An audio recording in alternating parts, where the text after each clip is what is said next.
2.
Bon alors moi qui pensais faire ce test tipi poêle à bois dans un décor magnifique avec la neige, bah pour le coup le week-end où je m'en vais, il n'y a plus 1 centimètre de neige nulle part.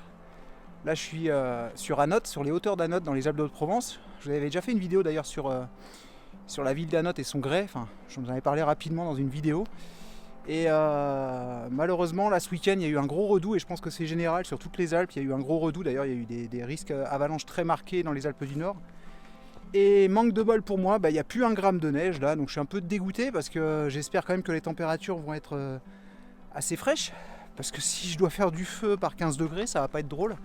L'idée ça va être de ne pas marcher très longtemps parce que j'ai beaucoup de trucs à préparer, notamment le bois à couper pour le poêle. C'est mon test de ce fameux tipi et poêle à bois en titane de chez Seek Outside, donc j'ai pas envie non plus d'aller trop vite. J'ai envie de prendre mon temps, même si je me suis déjà entraîné chez moi, j'ai déjà fait un premier allumage chez moi.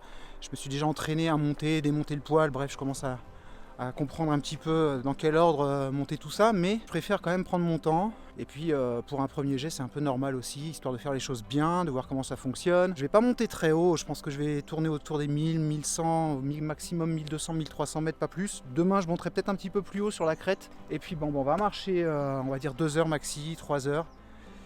Et ensuite on va se poser, donc je vous dis à tout à l'heure pour ce fameux test tipi poêle à bois.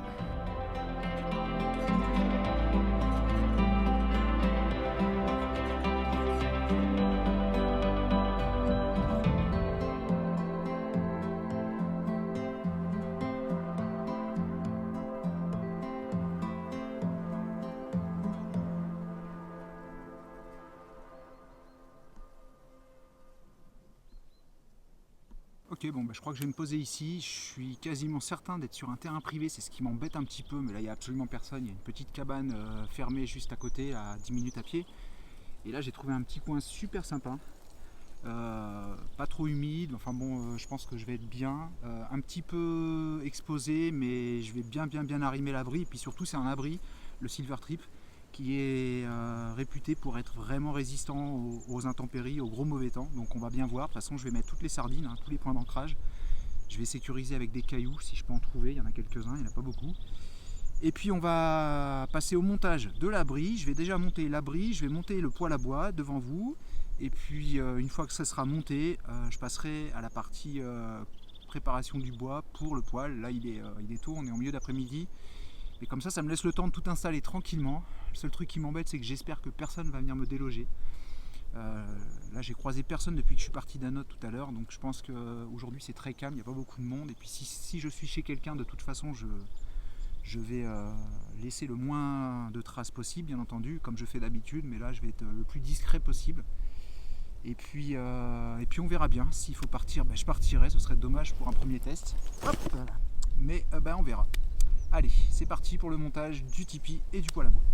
Alors, premier montage que j'avais fait du tipi, en fait, je l'avais monté rapidement et j'avais pas trop regardé les instructions du constructeur. Et après coup, je suis allé voir sur le site et je me suis rendu compte que j'avais monté pas comme il fallait. Donc là, on va respecter les instructions. En fait, on fait d'abord un rectangle. On installe 4 piquets. Je regarde en même temps si j'entends pas quelqu'un. On met les 4 piquets, les 4 coins. Mais par contre, il ne faut pas trop tendre. Moi, j'avais bien tendu déjà dès le départ. Sur les côtés les plus longs, en fait, le constructeur conseille, une fois qu'on a la bonne tension, enfin qu'on est tendu, la toile sans être trop tendue, mais que c'est tendu, on revient vers l'intérieur de à peu près 5-7 cm, 2-3 pouces, pour ensuite avoir la tension optimale lorsqu'on mettra le mât. Donc je vais suivre les instructions de Sika Outside, et puis on va le monter comme le constructeur le préconise. Bon, le sac n'a pas envie de tenir, et il va rester couché. Alors ça, c'est un système qui permet d'assembler les deux bâtons pour faire le mât central, parce qu'on a une hauteur de quasiment 1,50 m. Le bâton il monte à maximum 1,40 m, et puis ça permet aussi d'avoir un mât qui est assez costaud, puisque là on a les deux bâtons en fait qui vont servir de mât central, donc c'est quand même plus costaud qu'avec un seul bâton. Forcément on gagne en résistance, et quand il va y avoir des bonnes rafales, on est bien content d'avoir un mât qui tienne la route et pas un petit truc qui peut se plier au moindre coup de vent. Je pense que j'avais la bonne hauteur, voilà.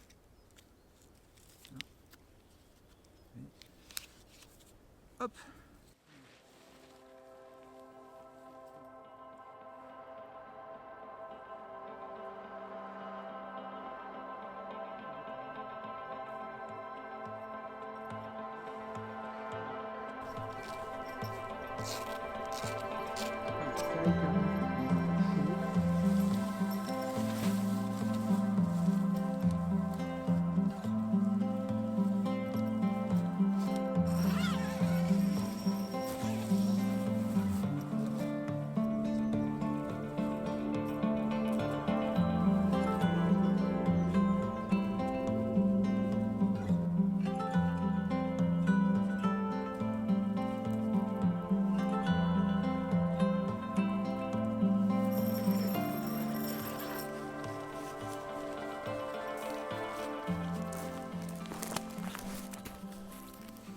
Maintenant que le tipi est monté, on va passer au montage du poêle à bois. Alors pour le poêle, je commence déjà par le corps du poêle en lui-même.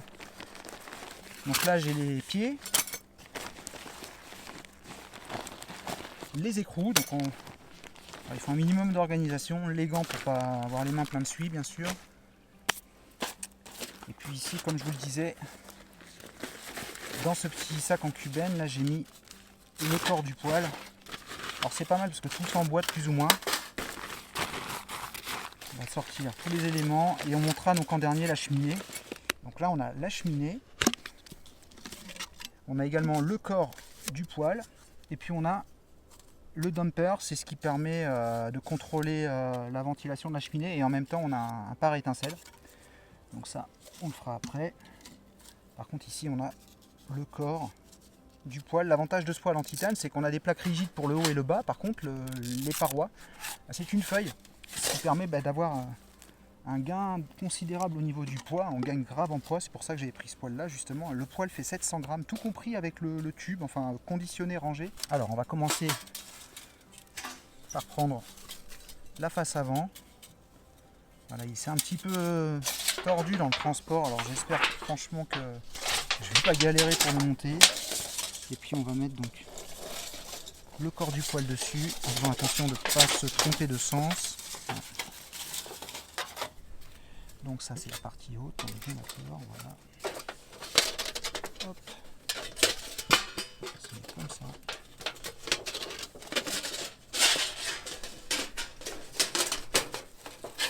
Comme ceci. Normalement. Et puis ensuite on va aller venir mettre la partie basse. Hop. Donc là il n'y a pas de sens. Hein. Juste que ça vienne s'emboîter comme il faut. Et ensuite de venir mettre les pieds comme ça. Alors un premier pied. Alors là pour l'arrière, comme on a une feuille en fait qui ne supporterait pas un poids classique comme une paroi épaisse, on vient en fait mettre le deuxième écrou. Alors hop, ici, on va venir glisser un petit écrou mais à l'envers cette fois. Alors, je fais attention que ça ne vienne pas se défaire. Sur 1 cm. Voilà, comme ceci. Et ça va permettre de supporter le poids de la plaque qui se trouve au-dessus. Une fois qu'on en est arrivé là, on a fait, je pense, le plus compliqué.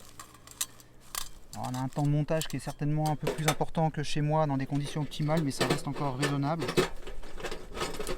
Moi je vous conseille de vous entraîner quand même plusieurs fois. Moi c'est ce que j'ai fait avant. Je vais monter, démonter plusieurs fois, histoire de repérer les étapes, de voir quel était le sens de montage, les étapes de montage qui étaient les plus pratiques, quelle position adopter, etc., etc. Alors le truc c'est qu'il ne faut pas trop serrer, parce qu'en chauffant le titane se dilate. Et si on serre trop les écrous, on va avoir les tôles qui vont gondoler. Voilà. Donc on a le corps qui est monté. On va réajuster simplement les écrous pour s'assurer que on a les petits pieds pour éviter que ça s'enfonce dans le sol ou dans la neige. Ça on va s'assurer aussi que c'est bien mis. Voilà. Voilà. Donc là on a maintenant le dumper. Donc le dumper c'est vraiment tout bête. Ici on a donc un petit trou, on vient mettre ce qui ressemble à une sardine en fait dans le petit trou, on vient faire coulisser l'ensemble et une fois qu'on a fait ça, on vient légèrement tordre le truc pour que ça vienne s'emboîter. Je pense que vous avez compris, hein. Je ne m'exprime pas très bien mais je pense que vous avez compris l'idée. Et donc ça va permettre de contrôler la ventilation de la cheminée, d'arrêter ou pas le tirage en fait, la ventilation, le tirage pardon, et puis on a donc ce fameux pare-étincelle ici qui empêche les escarbilles de passer dans la cheminée. Donc ça, on a la cheminée qui va venir se mettre par-dessus ce dumper. Donc maintenant qu'on a monté le poêle, on va monter la cheminée. Et je vous disais, la partie, le poêle c'est la partie la plus compliquée. La cheminée, il suffit simplement, hop, là on a nos colliers, il suffit simplement un petit peu de bruit. Et une fois qu'on a déroulé notre cheminée, elle reprend sa forme. Alors la première fois ça le fait pas, hein, je vous le dis tout de suite, la première fois c'est très compliqué, mais une fois que le titane a chauffé, il reprend sa forme tout de suite. Donc c'est très simple à monter. Il n'y a plus qu'à enfiler les petits anneaux de serrage, comme je suis en train de faire. Alors la marque, malheureusement, elle n'en fournit pas, c'est comme les écrous, hein, il n'y a pas de rab, donc il faut vraiment faire attention de ne rien perdre. C'est vraiment de l'organisation. Il faut vraiment bien s'organiser pour rien paumer, parce que si vous paumez, bon, encore que les colliers, toujours bricoler quelque chose, hein, c'est pas... Après on peut en racheter, si vraiment on a un souci on peut en racheter sur le site, mais bon c'est un peu dommage je trouve quand même pour le prix qu'on paye de ne pas rajouter un accessoire, un petit collier comme ça en plus, c'est un peu dommage je trouve. Donc là ça on va venir le mettre sur le dumper, donc l'idée ici c'est pas de serrer de suite complètement pour avoir justement une ouverture assez large pour que ça puisse venir s'emboîter sur le dumper, et puis ensuite notre poêle sera prêt à fonctionner. Donc là je vais venir passer, je pense qu'on va me voir avec l'autre caméra. Allez. Là, il faut faire attention de ne pas abîmer la toile bien sûr. On va venir passer notre cheminée comme ça. Là on vient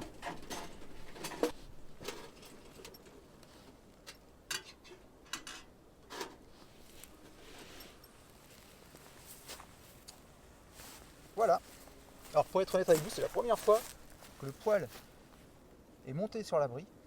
Je l'avais déjà monté, j'avais déjà monté l'abri séparément, mais c'est la première fois que le poêle et l'abri sont réunis. Et donc on a toute cette partie là qui va être dédiée au couchage, et puis ici on a toute une partie où on va pouvoir stocker le matériel, le bois surtout, bien sûr. Donc hâte de voir un peu ce que ça va donner ce soir. On va partir maintenant préparer du bois, hein. Et puis une fois qu'on aura fait ça, on pourra installer le couchage et commencer à allumer le petit bébé là. Allez, je vous dis à tout à l'heure. J'ai acheté une scie parce que je me suis rendu compte que le poêle étant très petit, si on n'a pas la bonne section, on ne peut pas rentrer le morceau de bois dedans. Donc l'avantage de la scie, c'est qu'on peut travailler avec précision. C'est une scie qui est assez légère mais qui est quand même très efficace. On arrive à couper des belles sections avec. Et le but en fait, c'est vraiment de pouvoir avoir la taille, les sections de bois qui vont vraiment bien aller dans le poêle. Parce que si on se gourde de 2-3 cm, même 2 cm, c'est fini, ça passe pas. Et on ne peut pas s'en servir. Donc c'est pour ça qu'une scie, c'est quand même... pour moi, je pense que c'est indispensable pour travailler le bois avec ce poêle. Et puis sinon, j'ai un couteau de camp en fait, hein, qui va me servir à bâtonner, à tailler des copeaux pour démarrer le feu. Là, j'ai déjà ce qu'il faut comme allume-feu. J'ai pas mal de petits copeaux de bois résineux. Donc là, il y a plein de bois morts. Il y a du bois mort sur pied, donc celui-ci va être le plus sec. Ça va être parfait pour démarrer le feu. Et ça casse bien, donc ça va très bien brûler. Il faut vraiment faire attention aux sections de bois qu'on met à l'intérieur. Si on met des sections trop importantes, s'il n'y a pas suffisamment de braise en tout cas, ça étouffe vite le feu. Donc faut pas trop, je pense que des sections comme ça, c'est pas mal. Là il y a pas mal de petits morceaux de bois morts par terre, donc on va pas s'embêter. Déjà je vais ramasser tout ce que je peux trouver. C'est pas mouillé en plus, donc c'est très bien.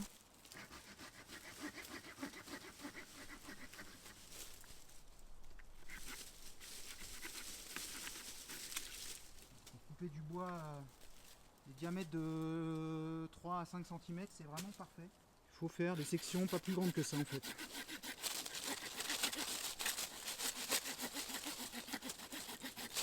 Voilà.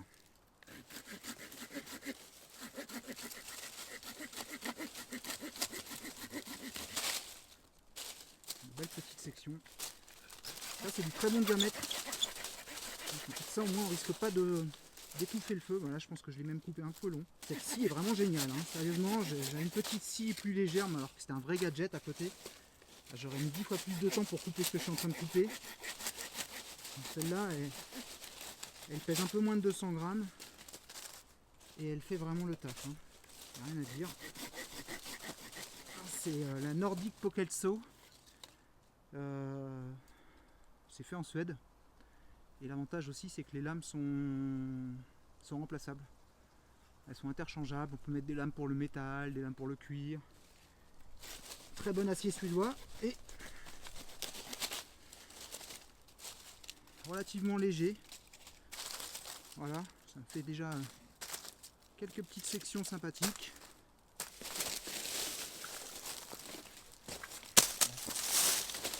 préfère le chêne au pin parce qu'avec la résine, là, ça colle, ça fume. Là au moins, il n'y a pas besoin de scie. Hein.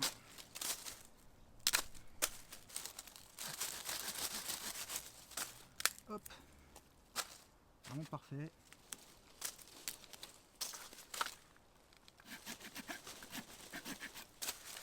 Hop. Après, bien sûr, hein, l'idée c'est pas de le faire, fonctionner toute la nuit. Bien entendu, ce serait inconscient de faire ça.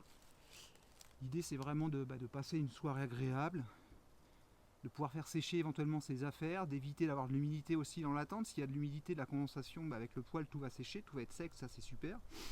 Et puis le matin également, hein, le matin quand on se réveille, ça va permettre de faire sécher la condensation qu'il y a pu avoir dans la nuit, avec notre respiration, avec notre transpiration. Ça va permettre aussi de faire chauffer de l'eau. L'intérêt de ce petit poêle, c'est d'éviter d'emmener un réchaud. Alors là pour le coup, j'en ai quand même pris un, parce que comme c'est un test et que je n'ai pas encore l'expérience, bien entendu, j'ai préféré assurer le coup au cas où j'avais un pépin avec le poêle. Voilà, il faut envisager une galère ou quoi que ce soit, pouvoir quand même manger chaud. Mais l'idée, bien sûr, après, c'est de, quand on emmène ce poêle de 700 grammes, de ne pas emporter de réchaud. Elle coupe vraiment bien cette scie. Hein. En 5 minutes, j'ai déjà fait un petit tas de bois sympathique.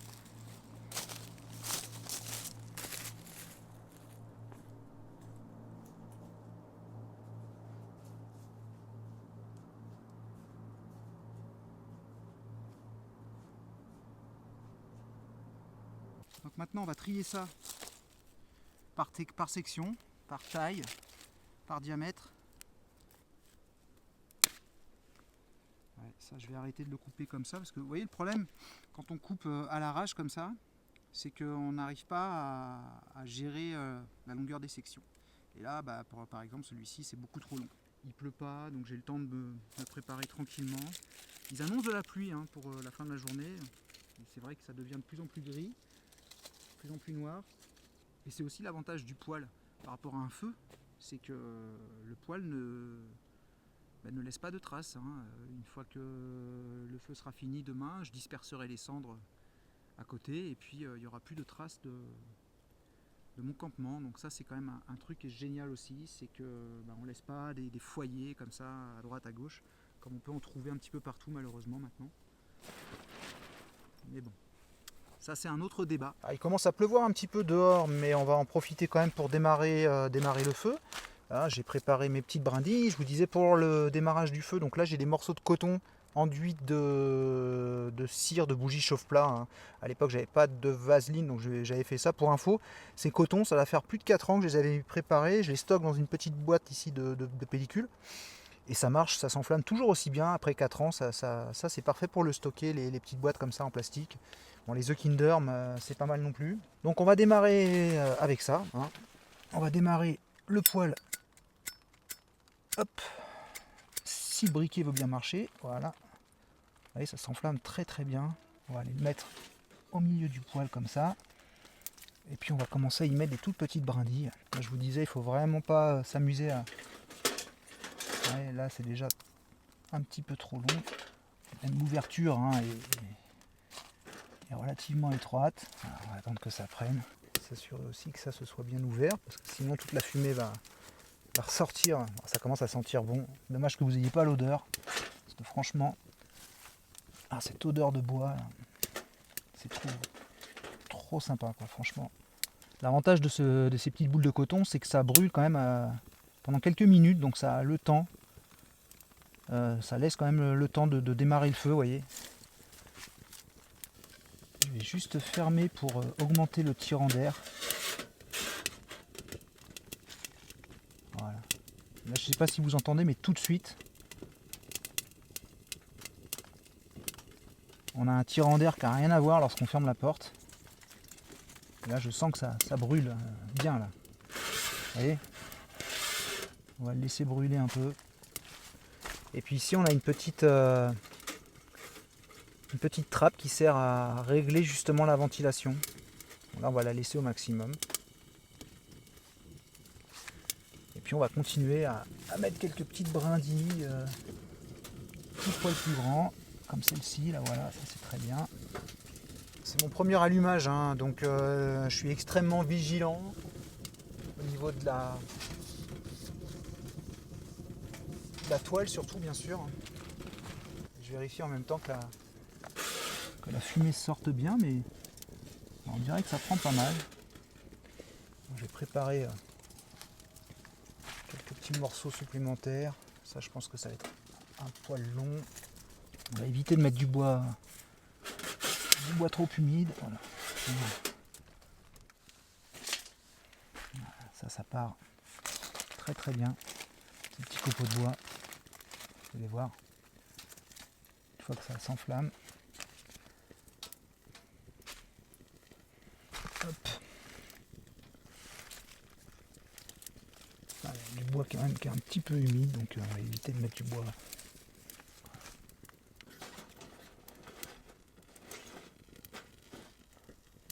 Hop.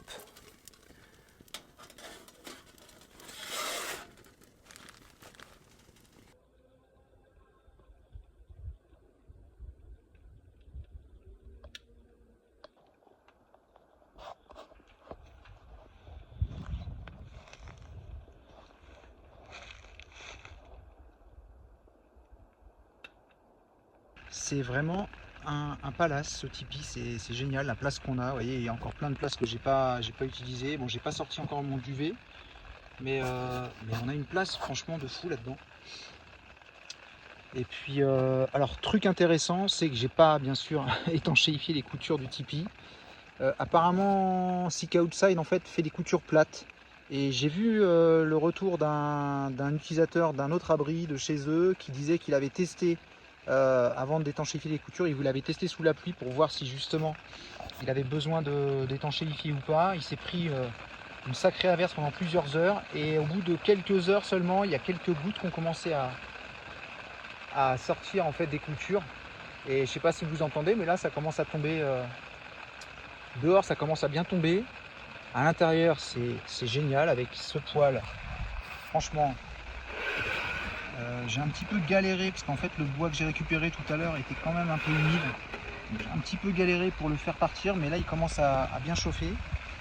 Et je peux vous dire que là je suis vraiment bien. J'ai juste une couche sur moi. Et quand il tire bien le poil, j'ai limite trop chaud quoi. Bon, après il fait pas non plus moins 10 dehors, hein. Là il fait encore très doux. Mais ça promet, franchement c'est génial.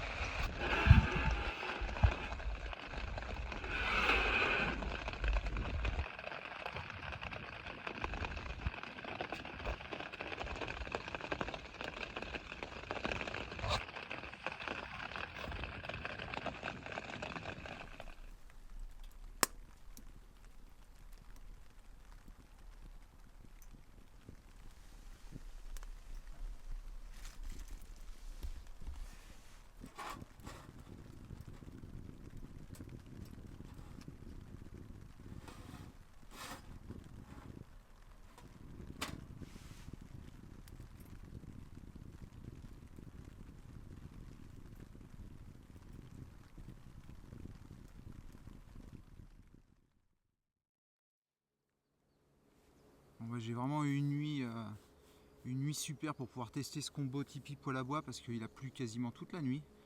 Et ça s'est arrêté, il s'est arrêté de pleuvoir vers 4 heures du matin, je crois, quelque chose comme ça. Et après, ça a été tempête de vent. Mais grosse bourrasque, grosse rafale. Je pense que ça devait vraiment être au-dessus des 50-60 km/h de rafale. Ça secouait bien. À savoir que pour un premier montage, je pense que c'est pas hyper optimisé au niveau de la tension de la toile. Je pense que je peux mieux faire. Le sol était un peu rocailleux, donc j'avais sécurisé toutes les sardines avec des cailloux. Mais ça n'a pas du tout bougé. Le poêle a super bien fonctionné la nuit, même avec la pluie. J'avais peur qu'avec l'averse, parce qu'à un moment ça tombait vraiment bien fort, il y avait trop d'eau qui tombe dans la cheminée et que ça finisse par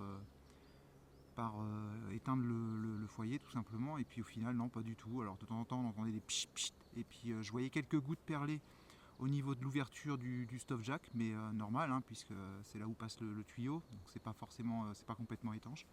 Mais franchement, sinon, à part ça, aucun problème à déplorer. Le seul défaut, enfin le seul souci que j'ai eu, et ça c'est de ma faute, c'est que le bois que j'ai ramassé hier, en fait, j'ai pas vérifié. Je pensais qu'il était quasiment sec. En fait, non, il s'avérait qu'il était, pour les 3/4 des morceaux que j'ai ramassés, il était vraiment encore humide. Et donc ça a été compliqué de maintenir le feu. Et au final, j'ai quasiment utilisé tous mes allumes-feu pour pouvoir me chauffer jusqu'à 10h, à peu près jusqu'à 22h.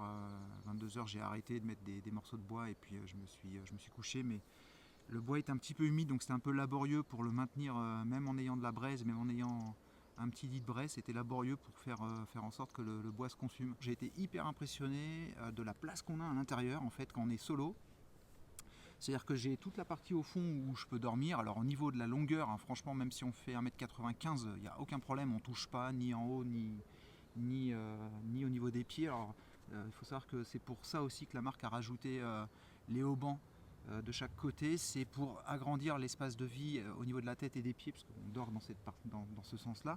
Et c'est vrai que ça augmente l'espace, ça lève un peu la toile au niveau de la tête, au niveau des pieds, donc ça évite de toucher, surtout si on a un sac et un matelas un petit peu épais. Et là, ce qui m'a vraiment plu justement, c'est que toutes mes affaires, le sac à dos, j'ai pu éparpiller toutes mes affaires en fait sur toute cette partie ici là, en ayant mon couchage de l'autre côté. Et donc je pouvais vraiment mettre toutes mes affaires, et j'avais quand même encore toute la place de l'autre côté par là-bas pour mettre le bois, pour mettre d'autres trucs. Donc on n'est pas étriqué, et puis on peut quand même bouger un petit peu.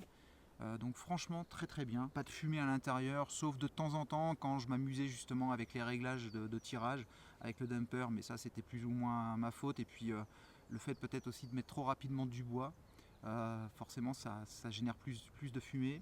Donc pour ranger, en fait, ce que je fais, c'est que je prends la partie supérieure qui est la plus sale. C'est là où la fumée se dégage. Et puis la porte, elle vient s'emboîter directement comme ça dedans. Donc je mets les deux parties en fait sales l'une contre l'autre, ça permet de ne pas pourrir les parties propres. La petite porte qui est amovible, je viens la mettre également donc comme ceci. Donc pareil, toujours le côté sale vers l'intérieur, les deux côtés sales qui se rencontrent. Ça permet comme ça d'avoir en fait l'ensemble qui est bien rangé. Et puis la partie du dessous, cette partie là qui est la moins sale en fait, où il y a moins de suie, c'est plus de la cendre, je vais venir la mettre comme ça par dessus, et de cette manière j'ai donc les plaques du poêle qui se sont emboîtées très très bien. Donc là je vais réfléchir à une solution pour éviter de l'abîmer pendant le transport, plutôt que de le mettre dans un étui souple. Là je l'ai mis dans un petit sachet en cubène. Trouver une sorte de boîte plastique, une boîte alimentaire aux dimensions du réchaud, ça permettrait de le transporter sans l'abîmer, ça le protégerait. Et je vais essayer de voir si je trouve ça dans le commerce. Donc on va rouler ça comme un paravent en titane. On vient rouler ça le plus serré possible. Hop. Vous voyez. Donc la partie poêle à bois est démontée, ça y est. On va s'occuper maintenant de la cheminée. On va la serrer un petit peu, histoire de pouvoir enlever donc les colliers. Alors les colliers, comme je le disais, il faut faire attention de ne pas les perdre, parce qu'on n'en a pas en rab. Il y en a 5 pour cette longueur de tube. Alors bien sûr, la longueur de la cheminée, ça va dépendre de votre poêle à bois. Moi, pour le plus petit, c'est une longueur d'1,50 m. On va venir le dérouler comme ceci. Et puis on va l'enrouler dans l'autre sens. Hop, faut juste simplement l'amorcer.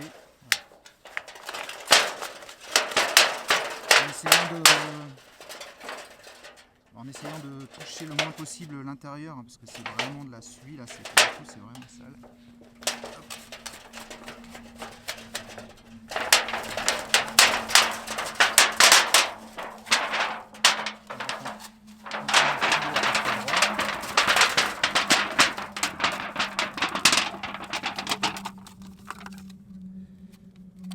Une fois qu'on a fait ça, donc on vient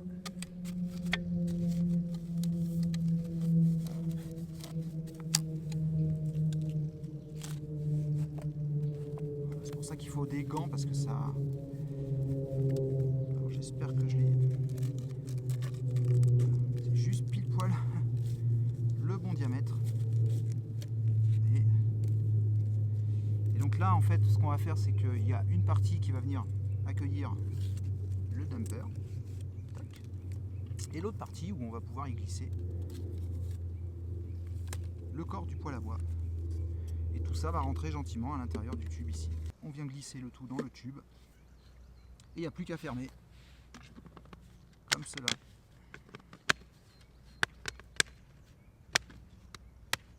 Donc très pratique. D'ailleurs je me demande si je peux pas mettre la brosse carrément aussi. Ah bah si, je peux même mettre la brosse là-dedans. Ça va me faire gagner de la place. Ça prend vraiment pas beaucoup de place. L'ensemble, c'est hyper compact. Hein. Une fois rangé, voilà ce que ça prend. Avec les... Vraiment super content. Je vous laisse imaginer en fait l'ambiance qu'on a lorsqu'on a ce petit poêle qui chauffe à l'intérieur et que dehors il fait un temps pourri, qu'il pleut, qui fait 4 degrés, 3 degrés. Je vous laisse imaginer le bonheur que c'est de se prendre l'apéro tranquillement à l'intérieur en ayant de la place et puis en écoutant ce feu. Et puis alors ce qui est génial aussi c'est que hier je me suis dit mince, j'ai oublié de prendre un bouquin, je voulais prendre un bouquin, mais en fait j'ai passé ma soirée à m'occuper du feu, à l'écouter crépiter, à le regarder prendre, etc. Donc c'est aussi un super moyen de passer le temps finalement lorsqu'on est seul en bivouac. Voilà, donc je vais ranger tout ça maintenant et puis je vous dis à plus tard. Je vais peut-être boire encore une tasse de thé parce qu'il va me rester du thé dans mon thermos. J'ai plus d'eau donc il faut aller chercher de l'eau. Et puis je vous dis à plus tard. Ciao.